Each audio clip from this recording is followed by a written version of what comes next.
Hi guys, and welcome to another episode of the Solicitor podcast. Today we're joined by Mr. Linus Lamphy and our guest Lexie Williams. Lexie, thank you very much for coming on. No, thank you guys. It's a pleasure to be on, so thank you very much. Yeah, no problem at all. So Lexie, you are currently working in Stephens Scown, aren't you? Yes, I am. So I've actually just moved teams. So I used to work in the corporate team at Stephens Scown, and I now work in the real estate team, so specifically in the development sub team. And I joined Stephens Scown 3 years ago and absolutely love it. It's yeah, I know, 3 years. It's been a long time.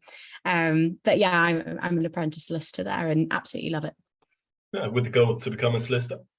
Yes, so a lot of people don't realise that actually there are quite a few different routes into becoming a solicitor now, and the solicitor apprenticeship route is a really great way of qualifying because you end up actually getting everything paid for, and you get 6 years qualifying work experience if you do the non-grad route, or if it's the grad route, it's 3 years, and you end up becoming a fully qualified solicitor with all that work experience, and it's all paid for, so no debt, which is obviously a great thing. Sounds like all the good sides of uni and none of the bad sides, especially the debt. Oh yeah, don't. I mean, I wish I'd known about it before I did my first degree, because I've already got 60 grand's worth of debt. So it kind of balances it out a little bit, but at least this bit's free. So and I'm getting paid for it. Degree. What was my degree in? Yeah. History. Oh, right. That's interesting. Because there was always that, when I was originally applying for law, there was always that controversial idea of, is it better to do sort of a non-law degree first and then convert, or is it better to do straight law? But yeah, history, that's interesting. I think that is quite common, especially with a lot of barristers. I've spoken to a few barristers, they all seem to do history and love it. Before you sort of went into the Stephens Scown world, you were working for Exeter amongst the students, of which included myself and Solas. Yes, yeah. What was that experience like for you, and how did it sort of impact your professional life? That's a great question. It was a really interesting role. So I actually studied history at the University of Exeter up on the Streatham campus, and I basically tried to get a training contract where I got the GDL and the LPC paid for. So for anybody listening who doesn't know what that is, it's the graduate diploma in law and then the legal practice course, which allows you to then get a training contract and qualify as a solicitor. And I didn't get any. And I wasn't sure what to do. And one of my friends said, well, why don't you apply for a job with the University of Exeter working as a graduate project assistant with the law school? And I looked at the job description and I thought it was a really great opportunity to meet a variety of different people in the academic world, but also to be able to network with people in law firms and to try and make a name for myself in that way. And I applied and I got the role. And the thing that really struck me and what I found was really fascinating was actually seeing the academic world from the side of the lecturers, which I really enjoyed because at Exeter, and I think a lot of other universities very similar, it's very separate and you don't really get that much contact with the lecturers. So you sort of see them as these like higher up people who are just on another planet in terms of intelligence. And then when you move into a role where you work with them, you actually realize that they're people and that they have all sorts of weird random interests. And you actually see how difficult it is for them to do what they do and how time consuming it is. And I was so impressed at Exeter with the level of dedication that all the lecturers actually show to their students. It was really quite impressive. And what I found was really fascinating was the fact that from the get-go, it didn't matter that I didn't have a law degree. It didn't matter that this was really my first proper job outside of university. I was automatically just given responsibility and told to go for it. And every idea that I came up with, everybody was like, yeah, no, of course you should do that. Go for it, go for it. And that actually really paved the way for me professionally to realize that it's okay, even when you do start out to come out with ideas, it's okay to actually take the lead on a project, because at the end of the day, when you are young, you do have a lot of different experiences and you have a lot that you can bring to the table, and you see things from a completely different perspective. And that's something that you should celebrate. It's not something you should be worried about. It's actually something that you should use to your advantage. And I absolutely loved my time at the University of Exeter. It was a shame it wasn't longer, to be honest. Did it take you a little while? Did it take you a little while to adjust to being told, yeah, just go for it, as opposed to either getting permission or asking if it's okay? Yeah, it was a really weird culture change, to be honest, because it was suddenly I'd gone from always having to ask and being like, is it okay for me to do this? Do you mind? Do you need somebody to supervise me on this? To it being, no, you just go for it. Like, you don't even really need to ask, just run with it. And we were actually talking about, just before we started the recording, a trip that the uni did to St. Mawes, where it was meant to be like a bonding experience and all the students were meant to get to know each other. And I'd come up with some games, but I wasn't expecting to lead on it. And we got there and Caroline Keenan, who's the director of education, just went, yeah, Lexie, take it away. And I was like, right, okay. I'm now running a session for 120 students. Wow. And that was the same thing with, we had this thing called Law Lab on a Monday. I didn't think I'd be running it. I mean, I wasn't even really meant to be a member of staff in that way. And it was just from the get-go, yeah, no, Lexie, you can run that. Just take the lead on it, get somebody in. It's interesting, you pick up on like sort of just being thrown into the deep end, because obviously something we talk about a lot on this podcast. Do you think that, like, working with students and now being in the office space, do you think that maybe students, particularly like, you know, the 18 to 21 year olds, become a bit brittle and a bit worried to just sort of make that jump, having done it yourself?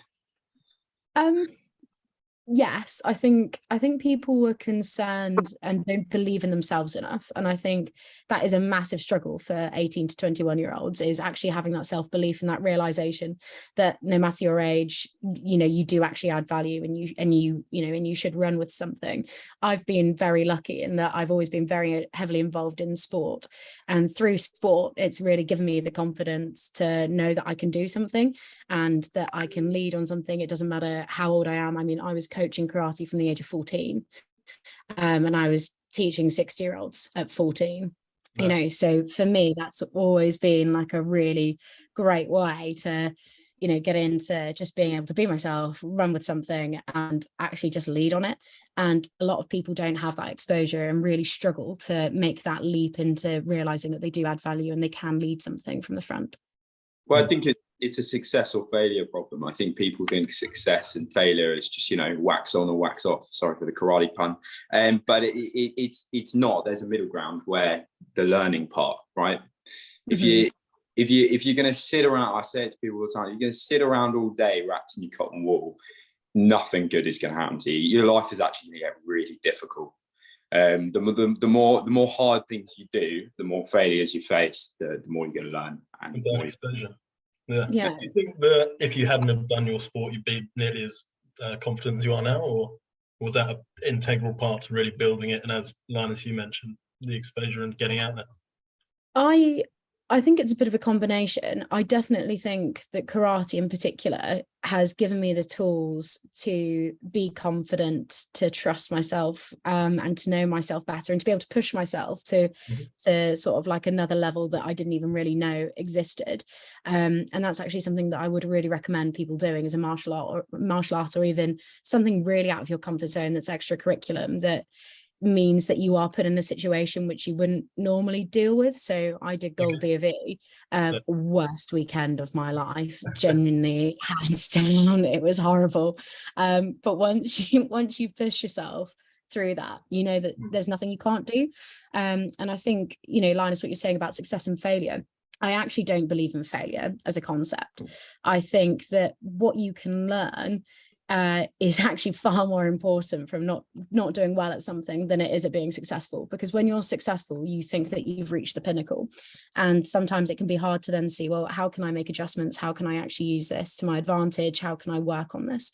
Whereas if something doesn't quite go to plan, you can reevaluate, you can look at it and you can say, okay, well, that went well here. Actually, in this section, I could have done this and this differently. Okay, that's actually a really good learning point, and I'm now going to use that moving forward, and it's going to influence what I do in the future. So I would say failure. I'm not a big fan of the word failure. I like to see it. It's a good thing, though. It's a good thing. I sort of agree with you, and you know, I mean, I would. It's your advantage, no? Well, changing how you view it, your perception of it. Yeah, it's all about positive imagery. and it's something that we talk about in coaching quite a lot. So I do a lot of rugby coaching as well, is this concept of it's not about being positive all the time, but it's about framing something in a way that actually allows people to move on well within it. So take, for example, you've got a goal of, say, my goal is to be a solicitor, right? So that's obviously the end goal. That's going to take, it will have taken me 6 years in total. Now, in order for me to be able to not feel like I'm failing in not getting to that journey, I put in micro goals. So it'll be, right, at this point, I want to achieve this. At this point, I want to achieve this. And what that does is it allows you to get these small successes or these small wins where you feel like you've actually really achieved something. And it creates a real positive mentality where you're constantly actually, well, you constantly feel like you're building on something and you're getting better and better and better. And I think that's something within people's personal lives that people should look at, is micro goaling and seeing, okay, well, what can I do in my life that will make me actually feel better, will make me feel empowered? And it honestly has massive repercussions. 100%. And it was interesting you were saying about the small micro wins. I sort of work in my role in the company that I work for is quite sales orientated. And when we're on the phone to people, you know, you're trying to convince them of something or rather, the best way to sort of point them in the right direction is to get the small yeses. It's a really interesting thing how people work. You ask them questions that you already know the answer is yes, and immediately they're already in a positive mindset. So it is weird how the brain works. I was going to ask you about your karate. So obviously I love combat sports myself. I watch a lot. I've done boxing. Really enjoyed it. What do you think that there's a difference between, let's say, playing tennis and, you know, getting in a ring, getting hit, essentially? Because I do. What do you mean? Do you mean in terms of like the mental space is different, or? It's not even, actually, I'll rephrase that. It's not even just with combat sports. It's just where there's a risk, there's a serious risk, right? It's like I love surfing, right? Because I know that if I don't do certain things right, I could die, right? Or get hurt or seriously injured. And it also makes me consider the fact that, you know, because I can be very arrogant sometimes. I'm not an Iron Man. I could make a mistake and things could go wrong. And I sometimes try to apply that more in a holistic view of what I do in my life. And I think what boxing and surfing did for me, I'm trying to sort of get, what did it do for you specifically with regards to mindset? That's a really great question. I think for me, it was the realizing that I never needed to give up. And that was always something, like I was never the best at karate. Like I did karate at uni and, you know, like I won a fair few medals, but I never medaled at bucks. But the interesting point was always, so I was very fortunate enough to get to train with one of the best karateka in the country. And we were having a conversation about who would win in the fight. And he said, unless if I knocked you out, or unless if I, you know, severely like dislocated your shoulders or did something, he was like, you'd win, hands down. It doesn't matter that I'm a world champion. It doesn't matter about this, because I know you would just keep going and keep going and keep going and never give up. And I think that's one of the mindsets that you really get from sort of combat sport, is that if I give up, I'm dead, or I'm going to really hurt myself. And so it's got to be this constant, okay, you just keep grinding, you keep grinding, you keep grinding, because you will get there and you will succeed eventually. And that for me is something that I very much carry across into my professional life, is that you keep going and you keep going, and you might get a knock, you might get a bump in the road, but you use it and you just keep going, you keep moving. Did you ever get hit really badly? In karate? Yeah. One thought, fuck, I don't want to do this anymore. I mean, there's been, I got my jaw dislocated just before I did my black belt grading.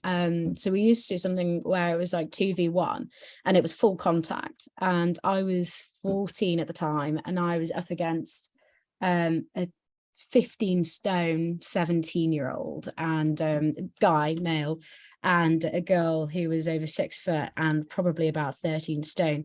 And I blocked one, and the guy kicked me straight into the jaw, and it dislocated, and I bit through my tongue, had a massive hole in my tongue. I was a bit like, oh my gosh, this isn't great. But then again, like I had my final fight at box, actually I dislocated my shoulder, and that was quite the ref didn't believe me, and I knew I'd dislocated it. And he was like, you can't have dislocated it because you're talking to me and you're not screaming. And I was like, no, like honestly, like I'm in a lot of pain. I was like, bring a first aider over, he can relocate and I'll keep fighting. And the first aider came over and he was like, what do you like?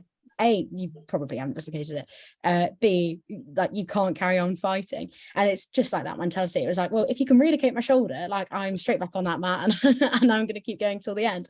So if I say I'd actually really badly dislocated my shoulder, I couldn't move. Really? Oh, God. It was that far out of joint. It was it was awful. It was yeah.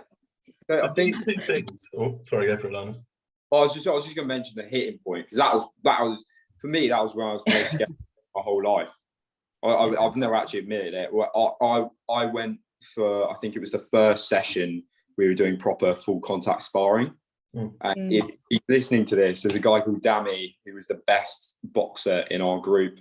He hit me with a clean right hook straight to the temple, and I slumped, and he held me up because he knew he'd get in trouble for knocking me out.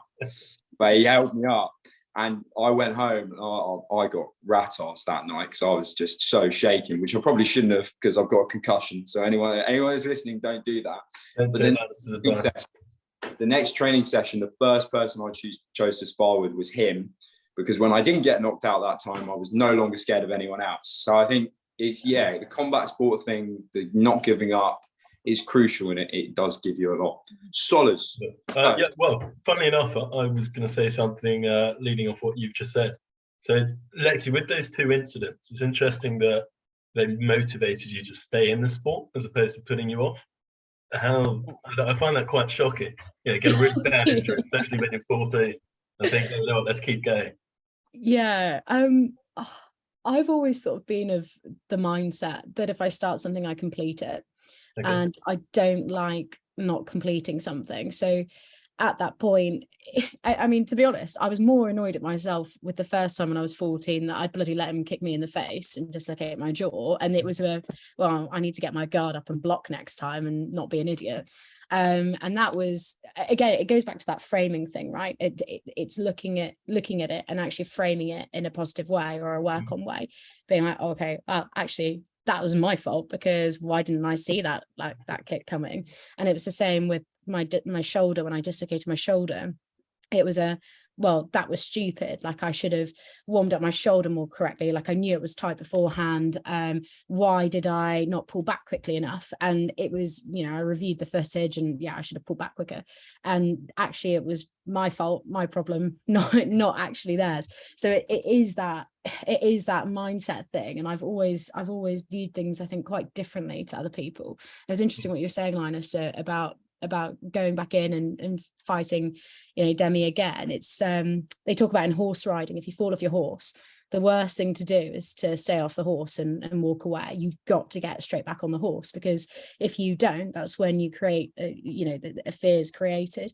Whereas if you tackle it straight back on, you go straight back in, actually there's far less time to dwell on it, and you can turn it into something really positive, and you can say, actually, like that did knock me down, but I've come straight back and I've managed to conquer that initial fear, and it's fine.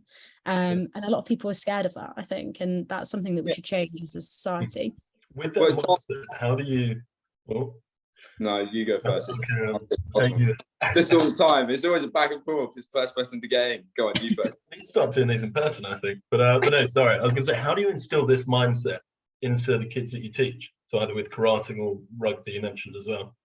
Because you've spoken of it so highly, and I agree, it's very important. But I imagine a lot of them are almost scared to go back in. Oh, definitely. That is a really great question, and it's something that is very difficult, I think, to instill. You want to create an environment where young players in particular feel comfortable enough to make mistakes, to realize that they're supported, not mollycoddled though, and that's a big one. Because I can be very sympathetic, and I can be like, I have been punched in the face. I know what it's like. I know what it's like to break a limb. I get it. I know it. that's a very serious incident where obviously you'd look after somebody a hell of a lot more. If somebody, you know, falls down and they start crying, quite often that's a fear thing or a shock thing. And actually, if you go over and you keep them crying, sometimes actually that can make it worse, because they think that's okay, you know, to keep crying and keep crying and keep crying. And actually what you need them to think is, okay, yeah, that hurt, that really hurt. But actually the best thing for you to do, even if you're wiping the tears off your face, is to get straight back up and going again. And we try to create a really great environment for our female players in particular, where they feel that it's safe to do that. Like if they need to cry, they can cry, they can go off, they can take 5 minutes, they can do whatever they need to do, but they then come back and we help them if they're then scared about something. So we've been talking about tackling quite a lot recently, and how, I mean, I tackled somebody for the first time recently and I was absolutely petrified. I had no clue what to do. I was like, oh my gosh, like, how is this going to work? And I can imagine that's exactly how the young girls feel about it. So we try to get like crash mats. We get them to try and tackle onto the crash mat. So again, it's like building those small stepping stones of confidence. And say somebody takes a knock with, you know, they put in tackle, they've hurt themselves a little bit. Okay, we then go back to those basics and we go through that process so that they realize, actually, it's okay. Actually, I'm in a safe environment where I'm supported and I'm able to do that. And then they feel like they can go back into hitting each other as hard as they possibly can in the tackle. But it is hard and it's a challenge. And, you know, sometimes we get it really right. Sometimes we don't get it right. But it's all part of that learning process, that learning journey, you know, and coaches learn as well. Like we're learning all the time. We don't get things right. And it's just making sure that every instance or circumstance or, you know, thing that goes wrong, you know, we use that and we build on it and we improve on it. It's gradual exposure. Oh, sorry. Yeah. Sorry. No, go for it. I want to jump in here because this is music to my ears, because one thing that this season, so season 2, of which you're going to be the grand finale, the last episode. Oh, no pressure. Listeners will be very inspired. But yeah, something that's been very important to me, and I think Solas as well, is the way that our society is currently in a very delicate place, particularly with regards to mental fortitude and things like, you know, for example, you get a medal for showing up nowadays, and it's irritating. And some people are losing out to others for reasons that you can't even see. I don't want to get cancelled here, so I'm being very careful with my wording. But the point I'm making is, I really think that it's important for people to understand that in reality, in the real world, results still matter. And down and getting back up again are the people that get results, and the people that are lying on the floor whining, complaining about their lives, they're the people that unfortunately don't get results. What do you think about the way that children are currently being raised, universities are currently teaching, and how that was quite different for you? And do you think it is a bad or good thing, and why? Which I understand is a very big question, so I'll let you take it. Question. I think, well, I'm going to give you a bit of an anecdote first, I think, before I answer that, which is, so throughout my life, I've always been very fortunate. I've always been very lucky that I've never really failed at anything. And I'd always been able to, you know, get the grades, get into the university, etc., etc., etc. And when I was applying for training contracts and I was getting rejected, it was the first time in my life I'd ever been rejected. And that was really hard. And it was so difficult because it was like, I'm not used to this. I've always got what I've wanted. I've always been, you know, at the top end of the class and everything else. And getting like wave after wave of rejection emails and not even getting through to the assessment center was absolutely heartbreaking. And it was very hard for me to try and turn that around. And I'd say that to anybody. And I know that grads at the moment are really struggling to find jobs. And it is so debilitating when all you get are rejection emails, but you will find something. And, you know, my experience was actually going and trying to do something that linked to what I wanted to do, but wasn't directly what I wanted to do. It really helped me. It was a way in. It was a way in, and it helped me to rebuild that confidence. I think university at the moment, we sort of live in a society, I do tend to agree with you, where people tend not to fail at the moment, and all throughout education and growing up. Yeah, well, you tend not to fail, right? And yeah, you cannot fail, but they don't know that they're failing, because the problem is we live in this it's okay society where if you do fail, suddenly it's turned into almost a success when it's not. Yeah, I think there are issues sort of within that as well, though, where in schools, like I was quite lucky. I've always been quite academic, and so school was a breeze for me. Like it wasn't hard. Whereas for other people, they were naturally very intelligent at other things, but that wasn't actually looked at school.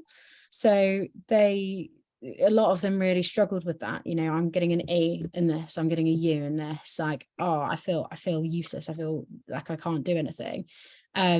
And actually, that was an issue within the education system itself, because we shouldn't be judging everybody on the same standard of intelligence, when people have completely different skill sets and they bring something different to the table all the time. Well, there's that saying, isn't there? If you judge a fish by its ability to climb a tree, then it'll live its whole life believing that it's stupid. So yeah, isn't that an Einstein quote? Well, it probably is, yeah. But that quote, I do agree with you. You say it, Solis. It wouldn't have worked if some different voice said that. It only worked because you said. Yeah, I'll make sure to tell Einstein that. I'll take it straight from it. But the reason I asked the question as well is we're doing a very. So Solis and I are in two different positions right now. Solis at university. We are sort of in the exact same position in the way that I'm getting my sort of year in industry, even though it's not. I'm just in Milan for a year. Whereas Solis had that last year in Cardiff. And I noticed almost immediately when I got into my workplace, which is extremely cutthroat and very competitive, that what you say, what your political beliefs are, how tall you are, how good looking you are, whether you're man and woman, didn't matter. They look at the board at the end of the day, where you are on the board. And it was sort of reality that I expected, but it just hit me a bit. Like finally, it was almost like a breath of fresh air. Unlike you, Lexie, I was never academic, I was never sporty, I was never anything. I was always the underdog of everything. I was always average, so I had to just make sure to push more and more to get up to maybe that next echelon. But we feel that everyone's a bit soft and we don't quite know what the solution is. I don't know if you have a solution, because I think this directly ties in with the confidence part as well. Do you have a solution? Is there something that you would say to people to make them less soft and more willing to be risk averse?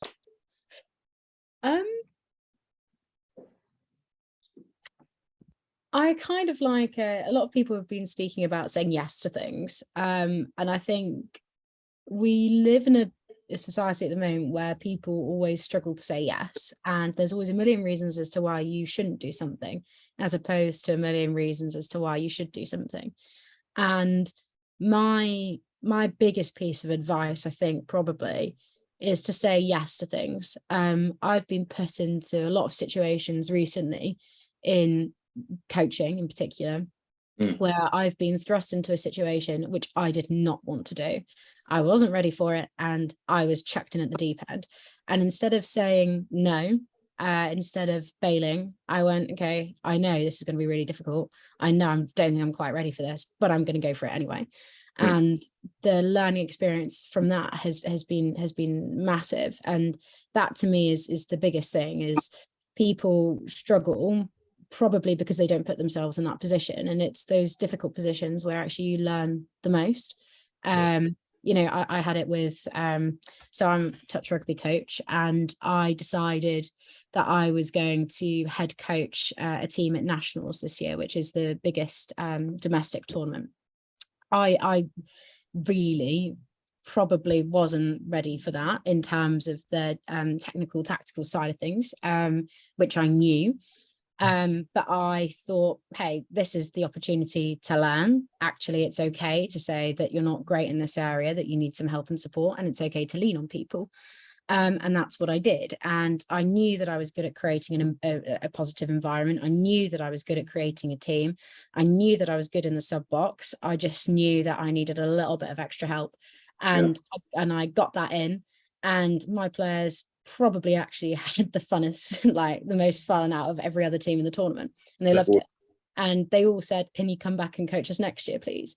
And it was an amazing experience for me, because I was like, I'm not sure I should be doing this, but I went ahead and I did it. And it was hard, like it was really hard. And there were times, particularly, midway through a game, where I was thinking, oh my gosh, what is the right intervention here? What is the intervention? And I didn't have the answer. And that was really hard. Can't show the players that. Players can't know what you don't know. And it was working through that and realizing as well that it's okay not to know all the answers. And again, that's something, people, I think there was a study recently where they were talking about men and women applying to jobs. And if there's 10 pieces of criteria, if a man has 5 of the criteria out of 10, he'll apply for it. If a woman has like 9 out of 10, she won't apply for it, because she's not actually qualified for the role. Actually, a big piece of advice I'd say is, it doesn't matter if you don't think you're qualified for the role. Like, go for it. Admit that there are areas where you need help. And actually, people respect that far more. It helps you build your confidence far more, and it gives you the access to opportunities that you never thought you'd have. And that has been amazing for me. And that is the big thing that, and I've particularly learned over the last 12 months. Yeah, I was actually talking to a woman about that the other day. It was like seven skills you need. I've only got 5. And I was like, well, even if you had the 7, the most likely thing that's going to happen is you're going to get in the job, and they're actually going to require another 10 that you have no idea about. But that's the whole point of getting your first job, is you're going to learn, right? So that's what my dad told me. When I applied for my job, I had exactly all of the skills, pretty much, apart from communication. So it's just the way it goes. But you do learn. Sorry, would you say, Soz? No, I was just saying you do learn. Yeah, exactly. Put yourself in there. That's what really hits home. Solis, do you want to ask Lexie one final question before I sort of wrap up? One final question. Make it a nice one. Thank you. That's it. What would you say is, and this could be, I'm thinking whether or not to specify it on Stephens Scown or for the coaching, but what would you say in the past 6 months has been one of the biggest challenges that you have to overcome, or that you've had to overcome? Oh. There's been a few. I've had an interesting 6 months. Do you know what I would say, actually? And I'm going to go for sport, actually. Okay. So we had the Touch Rugby European Championships this year, and I was an assistant coach for the England Women's Open. And we went in as firm favourites, and we were expected to annihilate everybody. And we were annihilating everybody. And on the Friday, so finals day was on the Saturday, on the Friday, we played against Ireland. And I don't know quite what happened, but we crumbled, and we completely crumbled. And actually, Ireland went into the lead. And Ireland went into the lead within the first minute. And the girls crumbled. They were so shocked that this had happened, because we hadn't really prepared them for that, because we thought, we just hadn't really prepared them enough for that. Let's put it that way. And our head coach really struggled, and he had he couldn't coach. He literally couldn't coach. He really struggled with the fact that we were losing that much. We didn't lose, by the way. We won, and we did win the tournament, so it was all fine. But I then was put into a position where I needed to try and coach the team, and I didn't do it. And I thought at the time that I was coaching them, and actually I wasn't. And I wasn't doing what they needed. I wasn't the coach that they needed. I wasn't the coach that my head coach needed. And I had walked away from the game, and I was like, okay, that was really hard, but I'm fine. And I went and I spoke to a couple of players who were crying, and I dealt with that. And then I went and I spoke to another coach, and he looked me straight in the face and he went, that wasn't good enough. And I looked at him and I went, yeah, actually, you're right. And I walked away, and I was very upset because I knew I'd let my team down. I knew I'd let the girls down. I knew I'd let the coaching team down. And we had 45 minutes before we had our next game against Belgium. And as in from the point of the final Ireland game. So I had 5 minutes to bounce back. And I was a crying mess. And I was sitting there with a cup of tea, crying my eyes out. And it was like a proper, right, okay, let's just get on with it. And I had to deliver the talk before the Belgium game. And I knew for me that I wasn't in a great headspace, but I knew for the girls that I had to be in a good headspace for them, and I had to show them that I was in a good headspace. So I led this team talk, and we went out and we thrashed Belgium. Like it was a cracking game. And afterwards we finished, and I went to my room, and I had a real long, hard think about myself and what I'd done, what I hadn't done. And I realized exactly what I needed to do.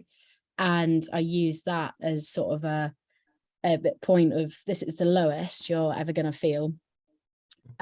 Use it to your advantage and realize that actually we can only build from here, and just don't make that same mistake again. Be the coach that your players need and your coaching team needs.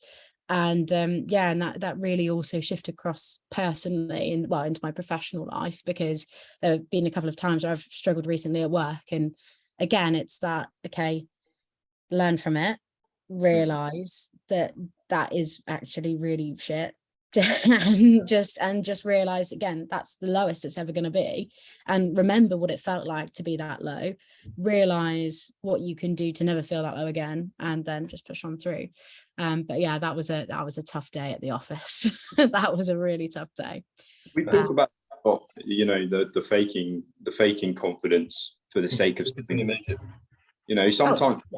sometimes you have to do something that might not be necessarily actually how you're feeling or actually authentic, but it's that sense of duty.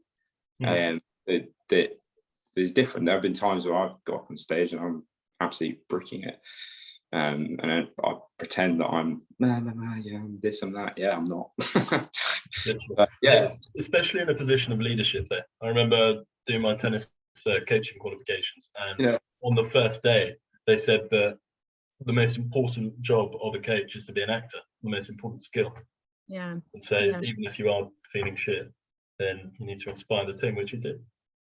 So I was thinking, I always ask a final question, and before I ask it, I want to a lot of people have been talking to me. So I've been talking to quite a few people from who have been looking at our content, and a lot of them get irritated with time management. And when you say to them, they say, "Oh, I want to start a business, but I've got a full-time job," or "I want to start a podcast, I've got a full-time job." And they always cite the fact they've got a full-time job and they don't have time. How, just very briefly, as a lawyer or a trainee solicitor at least, how is time management for you? And is it important? What's your efficiency like? Well, as we've sort of talked about, I lead quite a busy life. So I'm an apprentice solicitor. So I do a full-time law degree alongside working full-time, and I coach 4 different teams, ranging from local grassroots right the way up into England. So I'm a busy person, to say the least. And time management is an interesting one, because I think I'm very good at time management. And that's because when I do something, I tend to give it my all in that time period, and I focus on it for that particular set of time. So if I look at my working week, I start work at 9. The latest really I want to be finishing is at, say, 6:30, absolute latest. And actually, if I'm working to 6:30, that's because I haven't worked hard enough during the day. And I then have that work-life balance as well, which I think is really important. People don't have a work-life balance, and it's essential that you have one. So if I finish at 6:30 latest, Monday, I do touch rugby on a Monday. Tuesday is normally my free evening, but I normally have meetings, rugby meetings in the evening. Wednesday, I'm coaching all evening. Thursday, I play in an orchestra. And Friday is, again, a free evening, or I'm driving up somewhere.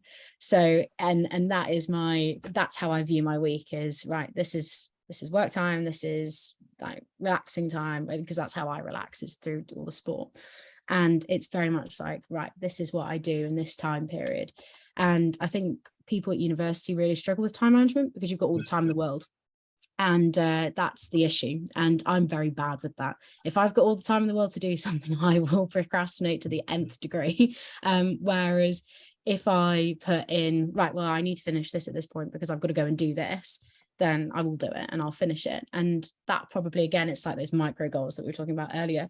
It's putting in something into your day or into your working week where it's like, okay, I need to do this by this point, and then that means that I can then go and do something else. And that's always when I work best, actually. Yeah, it's interesting hearing that, because especially actually, I'm going to be honest, my parents, for one, are, Linus, you're doing too much. I hear that a lot. Friends, you're doing too much. And I don't think it is the case.